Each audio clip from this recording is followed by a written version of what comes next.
Morning, welcome back to the Football Terrace. We're here to talk Koulibaly. Two differing reports over the past 12 hours. One that Man City have submitted a bid. The other that Man United have submitted a bid. Also, Chelsea's pursuit of West Ham's midfielder. Some are saying he's going to play at centre-back for Chelsea, and a reported £50 million bid in for him, plus a few other transfer updates for you as well. Do me a big favor this morning. Smash the like button, hit the share button. So important to us. And make sure you go into our description below and download the Flick app. It's where the Football Terrace community is. We're adding moderators over the next few days. Loads of competitions, loads of polls, loads of chat rooms there for you. You guys love the live chat. So get yourselves over to Flick right now and follow the Football Terrace community. Download it with my exclusive app below. That would be amazing. Let's just do some of these early comments from you this morning. David here says, don't you worry about Mason Greenwood. He'll be okay. You guys are chatting with each other about 5 minutes. Okay. Yeah, I know I was a little bit late. My actual brother, my real brother called me and he's like, bruv, when you go live, we're all waiting. So I thought, I better come out and do what I've got to do. But there we go. What story should we start with this morning? We'll start with City's bid. So this is from Jamie Spencer. It says, Man City make Koulibaly bid. He says, Man United are actively pursuing the signing of the Napoli centre-back Kalidou Koulibaly, who is widely recognised as one of the best mid defenders in the world. But the exact details of the potential deal remain subject to conflicting reports. He says, City are in the market for two centre-backs this summer and already completed the signing of £40 million Nathan Ake. Pep Guardiola is determined to strengthen the defense that leaked 35 goals in the Premier League last season, compared to 23 and 27 in the previous two. You can certainly see that getting worse each year. There's been multiple other players linked with him. And again, when it comes to the bids from City, I've read reports spreading from £63 million or 70 million euros down to as little as £49 million. It's ranging in terms of that.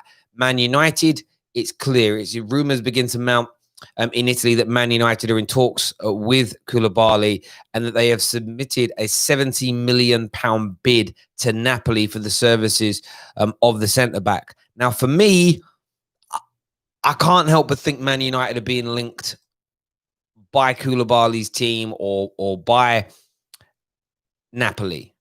I don't think Man United this summer are in the market for a 60, 70, 80 million pound centre-back.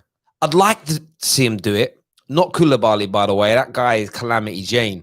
I don't think he's worth that money. It'll be another Mangala. Honestly, I don't think he's anywhere near as good as people make out that he is. The people that rave about him as being one of the best in the world, for me, don't watch Napoli play. By the way, when he plays well, he's outstanding. But he has like a bit of Phil Jones in him. He has a mistake in him. He really does. And if we're going to drop, is he as good as Maguire? Yes. If we're going to drop another £80 million or 70, £80 million on a player, a defensive player, I think they've got to be better than him in this market. You know, the market levels have dropped since last year. I wouldn't put it on Koulibaly. We've got to find a better option, in my opinion. But City, I get the feeling around the City rumours hold a certain element of truth, in my opinion. But we'll see. What are your opinions on this? I want to know what you think. I want to know what you feel. You can call via Skype now. You can come on. You can have your say. Let me know what you're thinking and feeling. Someone here says Chris Smalling and Maguire partnership will be great. Yeah, I'm not too sure about that. I'm not too sure about that at all. Awas Eunice here says, I love the Flick app. Yeah, everyone that's using Flick is enjoying it. I'm personally enjoying it. So yeah, really excited about that. We put a few new topics up on Flick this morning. What were they? Well, we added a few more games for people to like to comment on and predict on. We added the Atalanta PSG game, the Leipzig Ati game as well has been added. We've got the transfer center on there, but we've also added pick your top 5 managers, which is quite an interesting one. So you can go on there and you can list and detail who you would put down as your top 5 managers. We've got Matty here that put it as Klopp, Pep, Lampard, Ollie, Big Carlo. Denim RO3 says Pep, Klopp, Wilder, Lamps, Ollie. Yush Chelsea says Klopp, Pep, Lampard, Ollie, Wilder. A few other options there. Klopp and Pep are pretty much number 1, 2. One here says Klopp, Lampard, Pep, Wilder, Ollie. If you want to come on here, have your say on some of these debates, get it done. Of course, we've got the main chat here with the transfer centre, which is just popping off, as you can see. Just literally, I don't know if it'll show up on the camera, just popping off all day with stories, comments, articles, pictures. It's just like the live chat, but you can share pictures like you can see here, and you can get yourselves involved. So go into the description now, download it. We want to see you over there. We're 263 people currently using it. We want to get this into thousands. That's why we want to get this into the thousands. And it'll be a brilliant community for you all to chat football, etc. We've got Shane on the line. Shane's a Man United fan. What do you want to say, pal? I don't believe we're in for Koulibaly because I think obviously that we want Jadon Sancho really badly. So I don't really think we're going to be looking at someone while we're negotiating this Sancho deal. And with City, I don't know because they're after spending about 40 million on Ake, so I don't really know if they're going to be in for him. And I think Koulibaly's going to be going noticed, so I think he's going to be priced out of a move. Yeah, I don't know. I feel like I think he'll get a move. I just don't think it'll be Man United. As I said before, if we're going to drop that much money on a centre back, for me, he'll move to the Premier League. Yeah, I think he may. I think he may get a move to the Premier League. Napoli need to cash in on him. Napoli need to sell him now because he's only going to progressively now lose valuation. 25, 26, 27% has been wiped off because of the pandemic. You then have age. You then have contract running down. Napoli need to cash in on him. So I actually, the point, if Man United could sign Koulibaly for 40, 50 million, I'd probably accept it. I suppose my issue with Koulibaly is, when I say he's got a calamity in him, he does. I think people making out that he is as flawless as no, he's not. He's not. Van Dijk annoys me, and I think I think I kind of go at Koulibaly because of that. But trust me, you put Koulibaly next to. Defender, though. He's a very good defender, and like I said, when he's on point, he's amazing. You put him next to Maguire, barring speed. I think Maguire is equal to him in every other attribute, if not better than him in the majority. But people will only see that when they play together. That's why I wouldn't be happy to spend 60, 70, 80 million pounds on Koulibaly. But if we said 40, 45, something along those lines, one of the reports at City have only bid 49 million pounds and may get him, I'd be okay with that because I don't think overall he makes more mistakes and more calamitous. You got the age element in there as well. That would make me happy. I'd accept the deal. Equally, if he becomes a Man United player, I'll go full propaganda on it. But for me, I think United need to be looking at a younger option than Koulibaly, a cheaper option than a Koulibaly, somebody with a high ceiling than a Koulibaly. That is what would make sense to me. Shane, thank you very much for coming on, mate. Really do appreciate it. Super chat here from Pav. Thank you, Pav. We really appreciate that. Says, morning, Terry. Just got my 6-month badge. Thanks for all the content. Do you think the recession is going to affect football transfers? Not necessarily, because football fans will be straight back to games and already spending money. And yeah, I got my 6-month badge as well. It's the black Football Terrace badge. I was excited to see. It's taken 6 months of waiting, but there it is. Yeah, the black badge is now launched. Remember, that's a 6-month badge to all our members that have been signed up for 6 months now. So massive thank you to everybody that's been doing that. Really do appreciate it. Upamecano would be perfect for Man United. Maybe he would. I know he just signed a new deal, so that'd be difficult. Smash that like button for me. Remember, the Skype lines are open. Search Football Terrace. You can give us a bell on there. United should go for the Sevilla defender. I don't remember his name.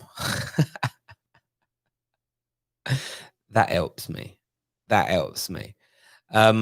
Napoli want to spend. Yeah, they've got to sell them. JB Chelsea FC here says Koulibaly isn't that great, not an 80 million pounds worth player. I agree.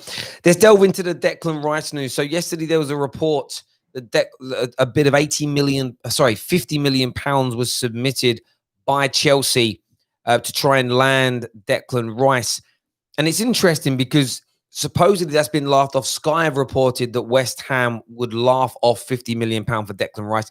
It says here that according to Sky Sports, the Hammers would laugh off any suggestion of a bid in that value would be enough to lure away the West Ham captain. There are reports that West Ham want as much as 70 to 80 million pounds. And this is the interesting area because I rate Declan. I think Declan Rice is a top player. How much, though, Chelsea fans would, in your mind, if you were in charge, would you be prepared to spend on Declan Rice? He's got a fairly lengthy contract. He's young. He's very well regarded. England international, Premier League proven. Chelsea, how much do you think you're going to have to spend to get your boy back? How much do you think you're going to have to spend to get your player back from West Ham? 60, 65, 70? I want your thoughts and feelings. And is he the guy? And if he comes in, where's he going to play? Remember, a lot of people have said centre-back. There are big rumours that Kante and Jorginho could both potentially leave. Is Declan Rice the player that's going to come in and be that new dimension in the Chelsea midfield? I want your thoughts and I want your feelings on this. A lot of people here saying 60, 65 million. It's a lot of money. Is he worth that in your opinion? If you look at his current valuations, let's go here and have a look at player valuations here. 1 second. So we've got a number of these tools that we can use. We're going to log into one here to the football. Let's put Declan Rice in here. I'm really interested to see what he comes up as. Declan Rice.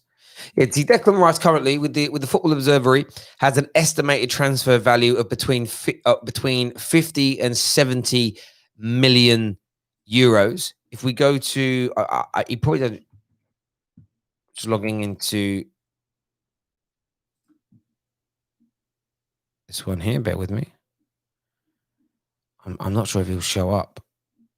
Yes, with KPMG around the same sort of range in terms of that valuation of the player there. Let's just try one more as well. Just log into this and see what's being said. But again, we know people will pay market value only shows you one half the story. It's what people are prepared to pay for you, isn't it? You know, market value 45 million with transfer market. So it does vary in relation to that, but I suppose it's how much you think is going to improve your team. Let's see a few more of these comments. 45 million max is what NH99 believes. A lot of people don't like him. No, a lot of people saying how crap he is. But there we go. So comment here from Pav, who's one of our members, says 30 mil. Is 30 mil fair? He's worth more than 30 million, surely. Surely worth more than 30 million.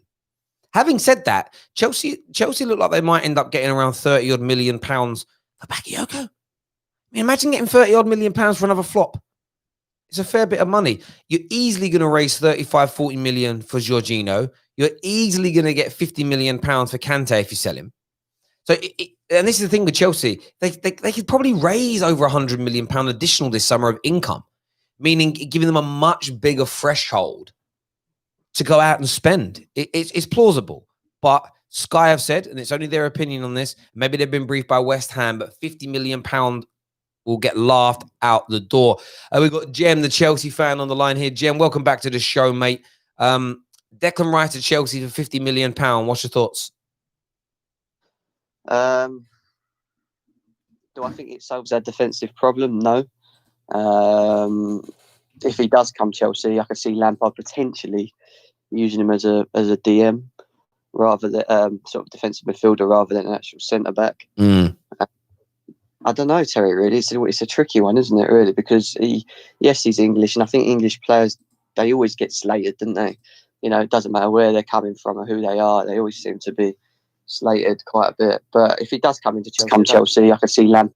Yeah, I see him starting in a centre back role. I see him more of a DM, playing, behind whoever's in front of him.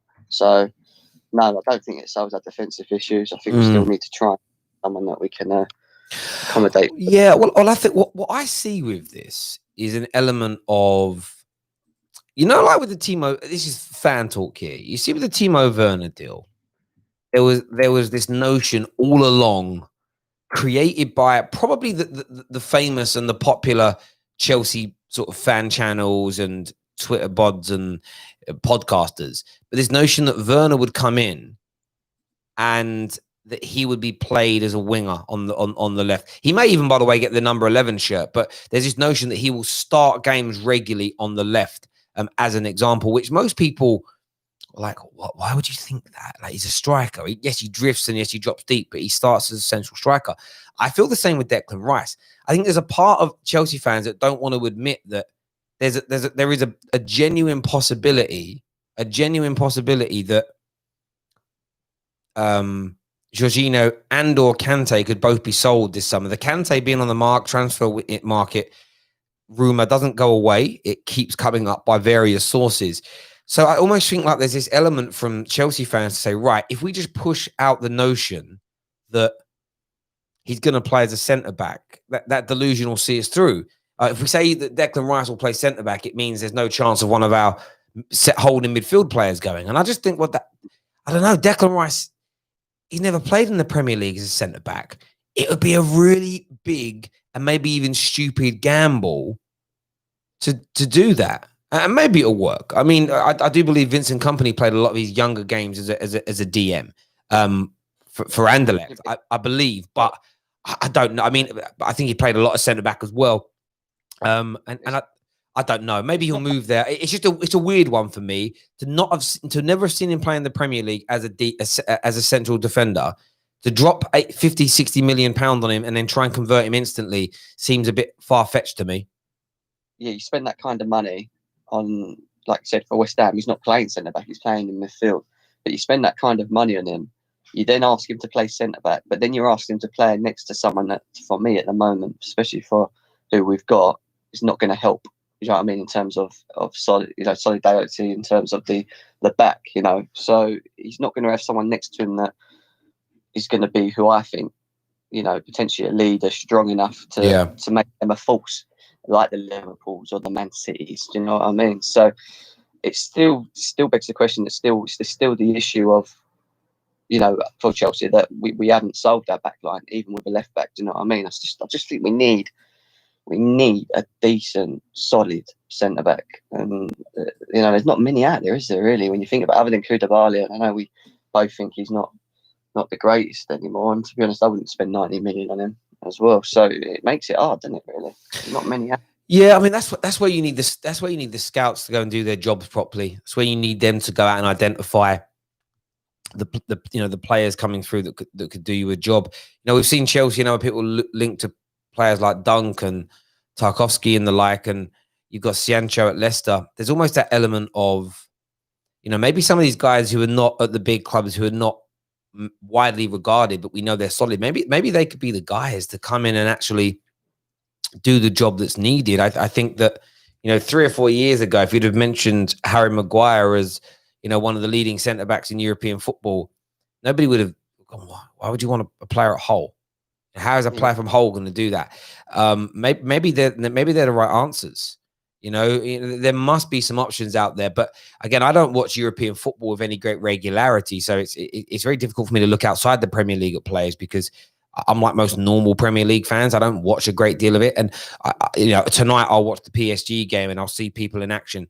They might have a great game. That doesn't mean I instantly want to sign one of them, because I just don't know enough. I know there's that Jimenez who Chelsea have been linked with. But again, I just can't assess a player that I don't watch on a regular basis. The only reason I mentioned the Koulibaly stuff is that I spent a lot of time studying his game in the last 4 or 5 weeks, watching thousands of clips, and not YouTube compilations, but watching his one-on-one defending, watching his clearances, watching his play from out the back, looking at his mistakes, also looking at his best bits, and seeing thousands of clips. And I'm just not sold that he's as good as people make out. And for years, you can go back and find the receipts of my old tweets. I was like, yeah, got to bring him in. And I was purely basing that on how much everybody else hyped him. I thought he's going to be good enough. And then you start to watch him and it's like, oh geez, I've seen him put on, it's a mad one, really. Especially when there was a time maybe a year ago where people were saying neck and neck with Van Dijk. I'm looking at it thinking, no way, like Van Dijk is streets and streets ahead. But as I say, we'll see how that goes. He might end up where he is. How good is Dunk is what Pre says here. I think Dunk's good. Do you think someone like Lewis Dunk or Tarkowski or Sancho would improve Chelsea's defense, or do you still want players? Would you still be looking for your club to seek people better than that? The only reason I would probably take one of them is purely because they've got the Premier League experience. So if they come into Chelsea, they just slot in straight away. Do you know what I mean? They know what type of game they're going to get week in and week out. In terms of would they be at the top of my list? Probably not. Yeah. But there's not, again, I just don't think there's much out there anyway. Do you know what I mean? So, yeah. Been any good favour. But yeah, it makes sense, doesn't it, really, to go and buy a Lewis Dunk, for example, from Brighton. But again, is he gonna allow you or help you compete for a title? I don't think. You know what I mean? So I don't know. It's a tough one, isn't it? Really? Yeah, no, I hear that, mate. This Gem, I appreciate you coming on as always, mate. We'll chat to you again soon. Take care, buddy. Thank you, top man. Thank you. A few other transfer stories to round up. Liverpool is still in talks with Thiago. Says here that Liverpool have not given up their hope of signing Thiago, according to various reports. Sky Sports Italia's transfer expert Fabrizio Romano says the club have been in talks for weeks and remain locked in discussions. But yet everybody says these deals get done quickly by everybody else. Who knew? One other thing I wanted to shout out as well. I tweeted this yesterday. Stand by it as a tweet. Stand by it as a view. Have you seen how recently there's been a lot of talk of penalties don't count? Oh, Rashford's goal scoring record's good, but his penalties don't count. Bruno Fernandes. I just want to point this out to people. If penalties are not important goals and they don't count as goals, and we shouldn't reflect on scoring them as a good thing, does somebody mind asking Wolverhampton Wanderers and Raul Jimenez how important scoring penalties is, please? Can somebody speak to Wolverhampton Wanderers fans this morning and ask them how they feel after missing a penalty? Do they feel like it's okay to miss the penalty and be knocked out of the quarterfinals of the Europa League because, penalties aren't real opportunities to score? Just thought I'd put that out there. Just for all the salty people out there. Penalties are important. All goals matter in that way. And, you look at it the other day, Bruno had a really poor game, but stepped up when needed, clutch moment, buried the penalty. And if Raul Jimenez had done the same thing in an earlier stage of the game, Wolverhampton Wanderers may find themselves in I think their first European semi-final in decades, maybe even ever. I don't know enough about their history. I do apologize. But certainly in my lifetime, the first time they've got that far. But missing a penalty has quite literally ended their campaign. And I feel like it's those moments where, again, banter away, rival fans banter away. I'm talking about Man United fans that get suckered in by it and get emotional over it. It's crazy. Absolutely crazy. Let's do a few more comments here. Scoring penalties is an art. Bruno makes it look easy, is what Daz says. Absolutely. Growing up as a kid, one thing I loved about Dennis Irwin is the fact that when we got a penalty, I knew he would score. I think Cantona missed one penalty the whole time. The amount we used to get, of course, attacking teams get more penalties. The best teams and the best attacking teams get more penalties as a general rule. And he would always score. So you'd get a penalty and you'd be like, yes. When we get a penalty now with Bruno Fernandes, I feel like it's a goal. Rashford scored quite a few, missed a few though. Pogba missed a few. Martial's missed them. It is an art form. Ask like City fans about missing penalties. They miss loads. Everyone would love someone who's good at, don't attack somebody for being good at a particular attribute. Frank Lampard, great penalty taker. Gerrard, great penalty taker. But there we go. Dinesh here says, morning, Terry. You're right. Last year, Mo Salah scored in the Champions League final and went on to win. Yeah, I mean, imagine Mo Salah misses that penalty. That whole game could have taken a completely different direction.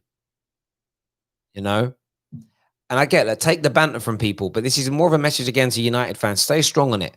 I don't care if we score 50 goals a season via penalties. That's it. Pav here says maybe teams should stop tackling us in the box. Then these rival fans might stop crying. Yeah, maybe there's an underestimation of Man United players and us. So they think, we'll make the tackles and it don't quite come off. Maybe people will hold back a bit more in the box against the perceived better teams, the Chelsea, Cities, Liverpools, because they're worried about giving penalties. Maybe that's just what's, our current status in the game sort of lures them into a false sense of security. But the point I make is this: don't be weak and sort of succumb to the banter. That'd be an absolute madness. Daz says, stop fouling us in the box. Yeah, but I thought I'd throw that out just because it made me laugh. Final comment here. Man United consider a Sancho alternative. They're talking about Ousmane Dembele. Oh, listen to this. I pray to God there is no truth in that. I pray to God that Man United are not looking to sign Ousmane Dembele. Biscuit body. I don't think he has a great attitude. Exceedingly overrated. Do you know, I don't want any player anymore at Man United who the eye testers rate. Literally the guy on the show, eye test, Ali Osman, forward the Chelsea, all these men that have hopes. Anybody who only rates players on ability, I never want any of these players at my club, because ability merchants, eye test merchants who use it over every other type of analysis. I feel like these people, it's a lot of the time it's their own inadequacies that do that to them. They haven't quite achieved what they want in life. So they say, but I've got the ability, but do you have the application? Do you have the dedication? Do you have the work rate? Do you have the mental strength to push through the barriers? Having the ability to do something isn't the same as being able to achieve it. And I think for me, that's the element that's key here. That's the key here. Eye test is great. You can see ability, you can see skill, you can see technique, you're entertained. But what's the end product? And don't throw in the weak excuse of, yeah, but he gets injured. It's another massive reason not to sign a player. It's another massive reason not to rate a player. And not wanting him and rating him because he's injured a lot isn't the same as saying he has no ability. Drop the ability nonsense. It only counts for maybe 10 to 20% of the makeup of a player. The rest of it is delivery, availability, perseverance, determination, passion, attitude. Without all those things, your ability counts for next to nothing when it comes to you being a football player.